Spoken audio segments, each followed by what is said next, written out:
Negative self talk can feel like we are locked in a room with our hardest and harshest critique, constantly nitpicking, belittling, and pulling us down.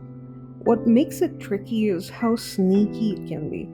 It's like an annoying background track that plays so often that we don't even notice it anymore. The good news is that there are ways to turn down the volume on that inner critic and replace it with something kinder and more empowering. It's not a quick fix, but with patience and practice, it's absolutely doable. Let's walk you through this thoughtfully. First is to spot the pattern. Negative self talk isn't just one of bad thoughts, it's often a pattern, a loop of I am not good enough, or what if I mess this up? This voice usually has roots in things like childhood experiences, societal pressures, or bad habits we have unknowingly built over time. It feeds off situations that trigger insecurities, like public speaking or social settings. Think of it like this: you wouldn't let a rude stranger insult you all day, so why let your own mind do it? You have to catch it in the act. Awareness isn't just about being perfect at noticing these thoughts right away. It's just about becoming familiar with the way they sneak in, maybe after making a mistake or when comparing yourself to others. And what could help is that you check in with yourself every now and then. What's been playing on repeat in my head lately? Label that thought.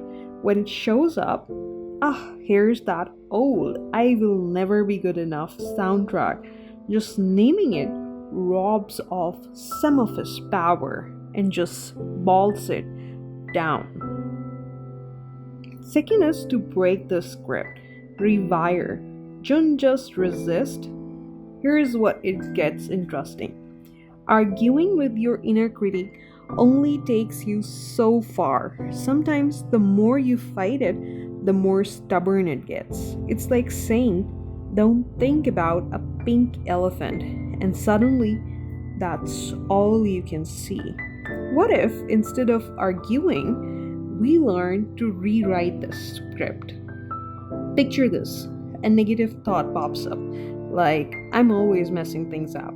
Instead of saying, no, I don't, which can feel hollow at first, you could shift the focus entirely. Alright, what did I learn from the last time I made a mistake? Even if I mess up, does it really mean anything about my worth? These tiny shifts nudge your brain into forming new mental connections. This isn't just about lying to yourself with toxic positivity, it's more like gently redirecting your mind to broaden the perspective. Third is self dialogue as a habit. Be your own coach. Talking to yourself kindly feels weird at first, right? It can be hard because we have trained ourselves to accept negativity more easily than kindness. But what if you became your own hype person? Not in a cringy way, but in a genuine, supportive way. Like someone very loyal to you would do, someone very kind to you would do, someone who is your best friend would do. Here's something fun. When you catch yourself spiraling into negative thoughts, respond to yourself the way a compassionate coach or your best friend would do. Okay, that was a tough moment, but if you have handled worse, right?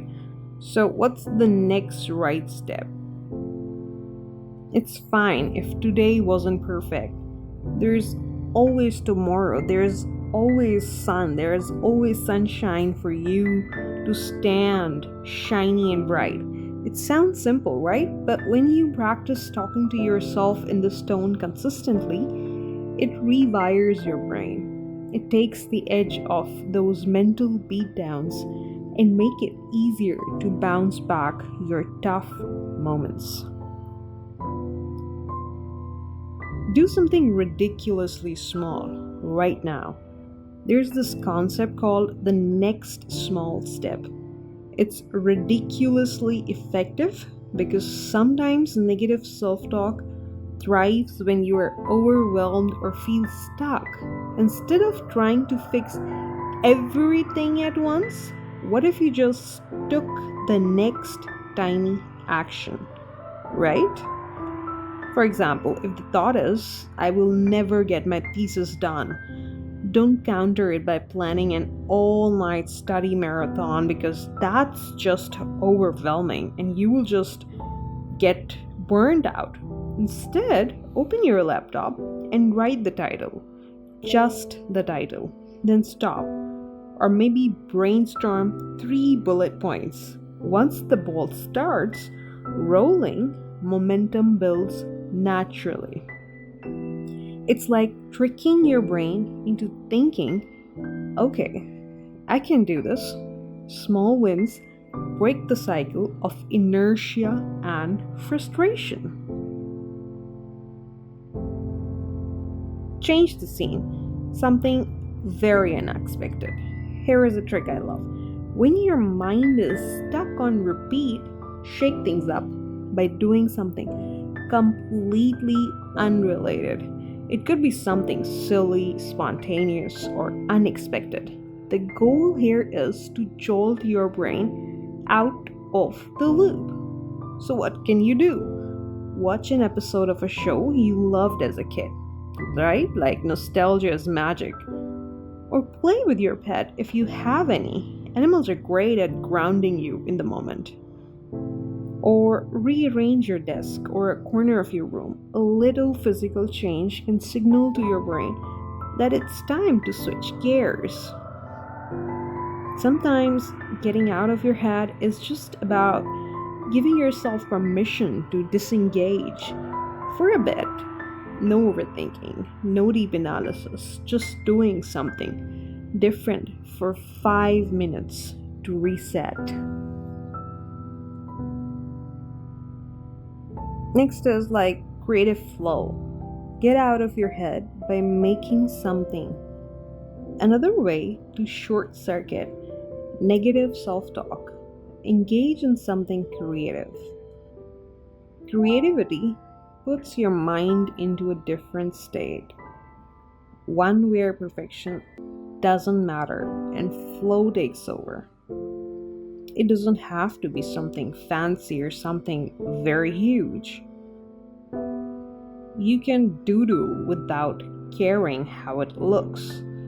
You don't have to sketch a perfect thing. You don't have to paint something very perfect. You don't have to paint a huge painting, something like that. No, you can just pick the brush, dip it in some colors, and just let the paint brush dance the way your heart wants. That's it. Or bake something new just for fun, or cook something new. Just whatever your heart wants to do in that very moment.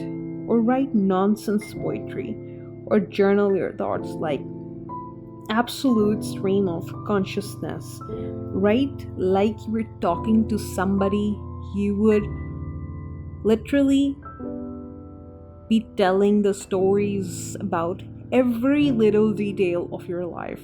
Write like that. Use the tone like that. Because what's important is the act of creating.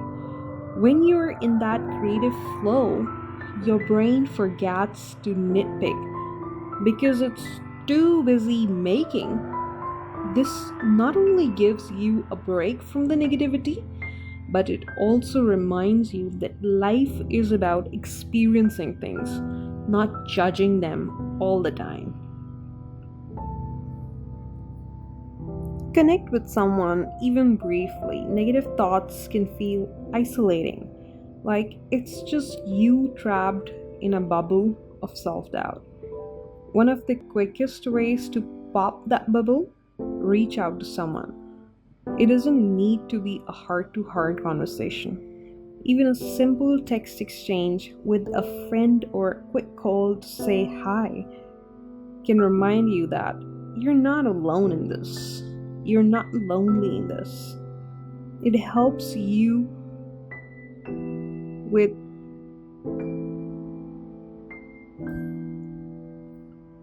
building trust, and you observe who are the people you could go to and talk to without any kind of hesitation. Someone who would understand you without any kind of judgment. Someone who can be easy when you share how you're feeling, even if it's messy and unpolished. It lightens the load. It just it just puts some of the burden you carrying on your shoulders, right? Sometimes just being seen or being heard is enough to calm that critic, right?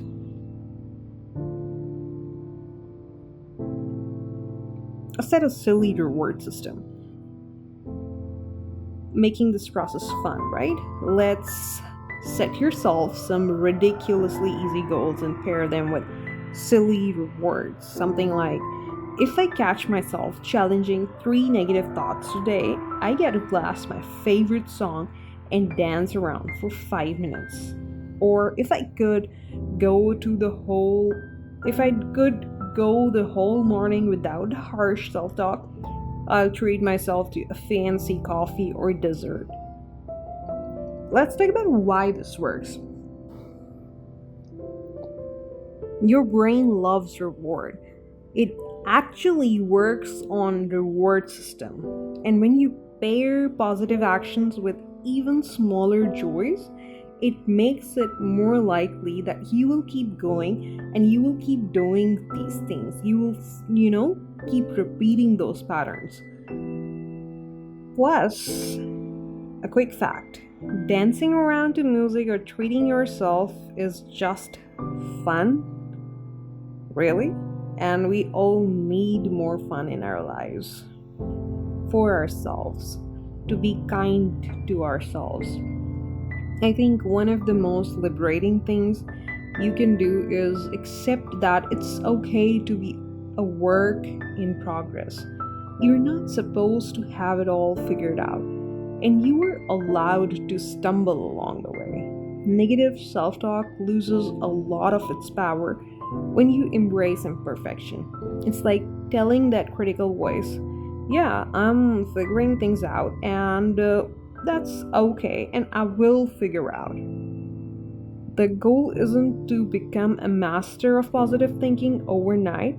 It's about building small habits that shift your inner dialogue little by little until self kindness becomes second nature. You've got this, really.